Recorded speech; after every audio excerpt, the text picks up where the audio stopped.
All right, welcome everybody. We are here with another Cat's Corner with our esteemed panel. We got Scott Pollan. How you doing, Scott? Hey there. We got Pete Thomas, both from the Zahner Group. Thank you for joining us. It's been like a month, maybe longer. We haven't done one in a while. Yeah, You guys are all over the world. Where you guys were in Dubai, right? yeah. I spoke to the family office, the $1 billion family office round panel, and then I made it to Dubai Expo, which was phenomenal. And then I'm speaking and Scott's you're gonna be at the Copper Conference, Scott? Yeah, this is the E-Scrap conference in Chicago. I'll be there in 2 weeks, and next week I'm at Montana State University talking with the students. Who's having the E-Scrap conference? It's a group called Resource Recycling. Oh, okay. Yeah, I get their emails. Okay. Mhm. Cool. Okay, cool. And then I'm at the Metal Conference, December 1st and 2nd in London. I'll be speaking on a hydrogen and platinum interface there. So we're getting around. Well, I appreciate you guys taking a little bit of time for us, for a converter reclaim to kind of spread some information about the PG. Hey, man, we like what you guys are doing. We always have. We like your work ethics, man. And, we've been behind you since day one, We appreciate that. So the last month or so, has there been any major movements in the markets? Has there been any major updates or new news coming through on anything that our customers might be wanting to hear? So, Scott, what about? Well, I'll take it. Yeah, so at the immediate, we're still absolutely at the whim of the chip shortage. So new vehicle sales are incredibly low, and they're not able to pump out this new vehicle product, which is one of the major consumers of platinum and palladium. So until we see this chip shortage lighten up and these car sales improve, we're going to see our platinum and palladium prices hanging pretty close to where they've been, which is kind of like a base load price right now, where this is what it costs to keep it moving, and nobody's getting rich on it right now. Let's say that. Are they making cars and just not putting the chips in it and the cats? Is that what they're doing? So You're exactly right. It's a whole new system to where they have them built out to a certain point, and they push them out and park them, and then when the parts come back in, then they complete them. And I'm talking to people that they're talking February, March, to where they'll have the final parts for their car, but you can come in and buy it now, and we'll put you in the queue. And people are like, wait a minute, I want a car now. I don't want to wait 4 or 5 months. They're like, nothing we can do. And I've heard that in a few places, but I can tell you overseas, I'm seeing plenty of new cars driving around. So I'm not real sure what's happening. Gotcha. So no real insight of when the chip shortage might go away. We're just kind of still waiting on. Well, if we automated the ports and everything, just we could pick up volume by 300%. Things would be done in a very short time, but it doesn't look like that's going to happen. So we just have to wait until they find an additional 60,000 truck drivers, is what they're saying. All who have been vaccinated, and none of them who have ever used a drug in their life, so. Okay. Mm-hmm. Good luck. Yeah. Well, cool. Obviously we want that shortage to go away. We've been talking about that on our Metal Monday, I feel like, for 6 months. Yeah, we're talking about it forever.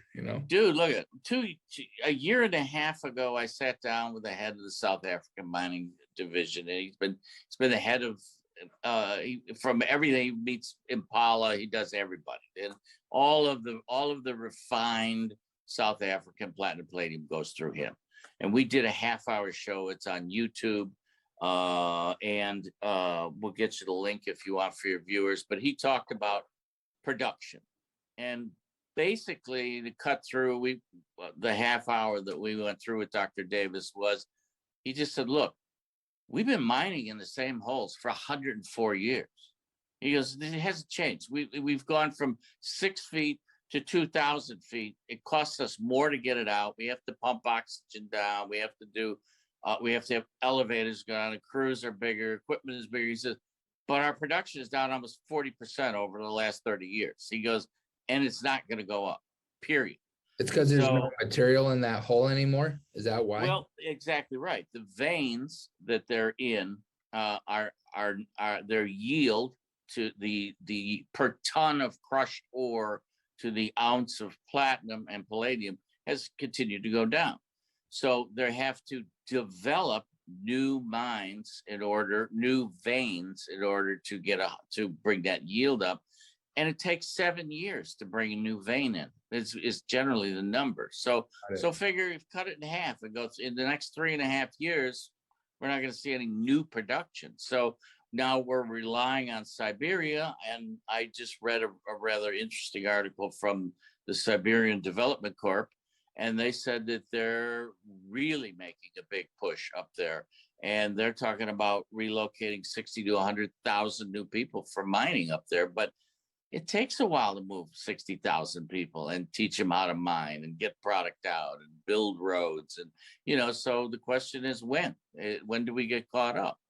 Yeah, it doesn't happen overnight. Is that why we see sometimes a big spike in the market when it costs that much more to get the material out? Is that a reason why the price of platinum, palladium, rhodium go up? Is that a big driver? Well, I really, the causation between product and availability versus market price, there's always lags in between. Like I'll be looking at production in Siberia and I'll be going, wow, numbers are down and the market's going down, and I'm like, oh, what's going on? And all of a sudden they decide to release holdings they had in the vaults because they like the prices here, or they needed to buy some equipment or whatever it happened to be.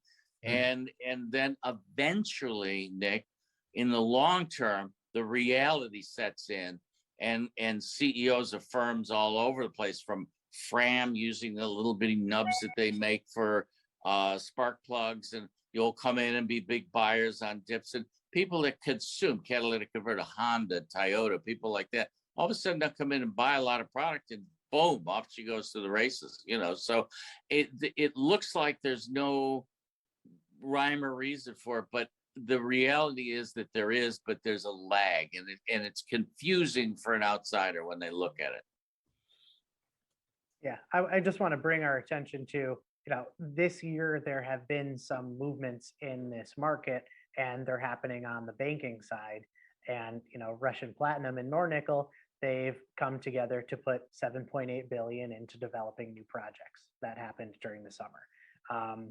Impala Platinum is buying out its the number 2 South African platinum palladium producer. Good call. They announced that about 8 hours ago. Yeah. So when we're seeing these major providers of this material to the rest of the world making investments like that, that's a strong indication that not only do they see confidence down the road in the market, they want return on that investment.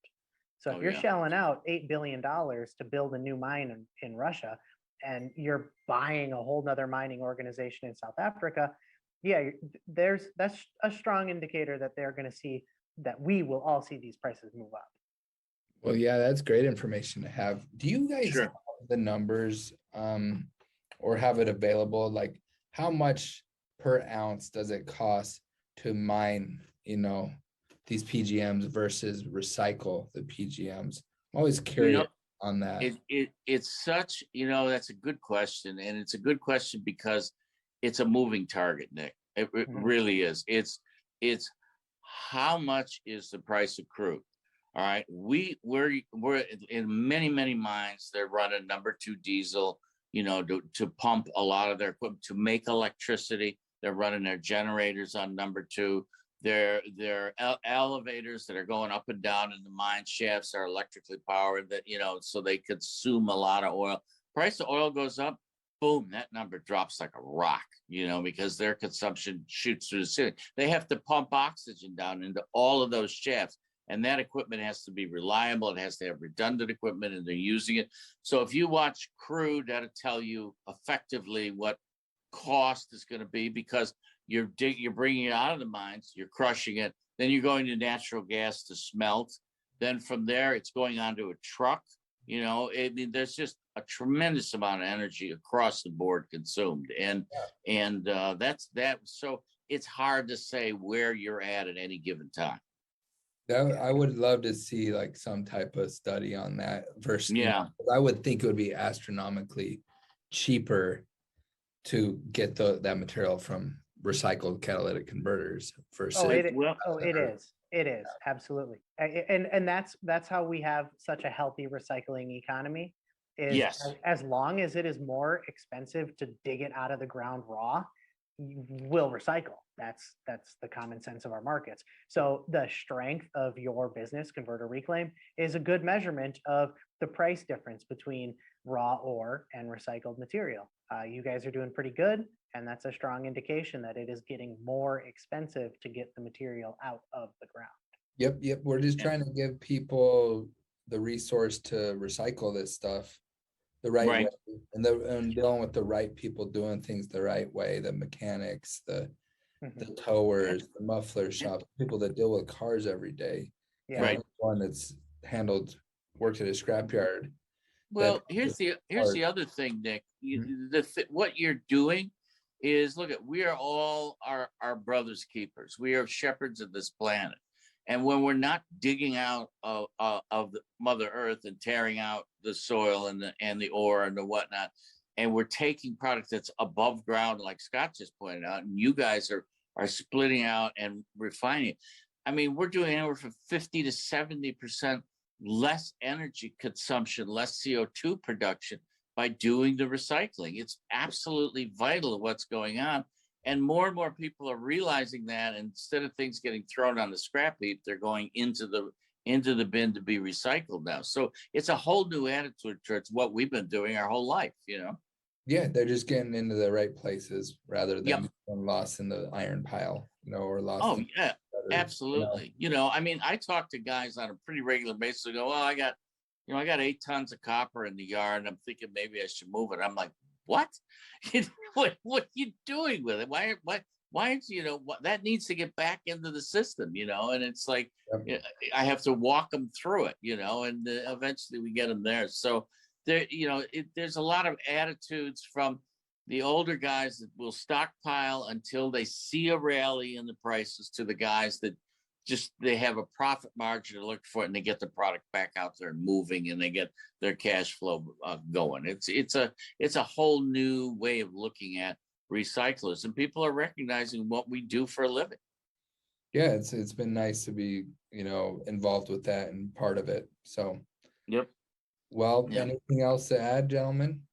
I wanted to add something. So Yes. back to your question about the cost of getting the material out of the ground. And you and I were talking about this off the camera beforehand with my mining background. Every deposit has a different cost. So that, and now we're getting into assessing junior mining companies, exploration companies, and top tier mining companies. Every asset is going to have a different break even. And what Pete touched on, the input costs, and then whatever your grade of ore is, that's really going to determine how profitable that entity is. That's the make or break in mining, is, not so much what does it cost to get it, it's what is the concentration of metal beneath the surface, and can you get it out and still make money? Gotcha. That's makes perfect sense to me. I mean, I think that would be quite a lofty project to really figure those numbers out, but it's a no-brainer that it costs a lot less to get it I like how you put it, when it's above earth, Yeah. So, Well, and with, if a group of Russians are coming together to put approximately $8 billion into investing infrastructure to get stuff out of the ground, that is, I can't think of a better confirmation of, there's money down there, let's go get it. Yeah. And also the number 2 competitor for Impala, which has been their number 2 competitor for the last 40 years, now decided that it's profitable enough to buy them out. I mean, that's a big red flag. All of a sudden it's like, wait a minute, you're no longer number two. We own you. And so I think with what Scott said, it makes a great deal of sense that we're seeing some enormous indicators from some very big players that what we're doing here is going to continue to be in demand. Well, awesome. Well, great insight, guys. I appreciate it. I'd like to try to bring this back to like maybe weekly, maybe bi-weekly, whatever fits in your guys' schedules, Yeah. So Yeah, we've been doing a lot of running around, but we feel at Zaner Metals that one of the things that is important for us to do is education. And if we could share it within the community, ideas, thoughts, updates, what costs look like, things like that, then we're happy to do it. And we Converter Reclaim, we're going to be out at the SEMA show in Vegas. Oh, wow. So we have a booth there. We're excited to get around a bunch of people that work on cars and people to kind of show that's going to be a our blast, man. I love SEMA. You guys are going to have a ton. You guys got a car in there by any chance? No, we just have a bunch of cardboard boxes. So we might we might be not the most exciting booth. It's exciting to me, but I think people that have a pile of catalytic converters that don't know where to sell them might like it, Well, I think if they haven't seen what you guys are doing, the guys that have catalytic converters should certainly take a hard look at it, because we should have brought one of our hauling trucks. What we should have done. So yeah.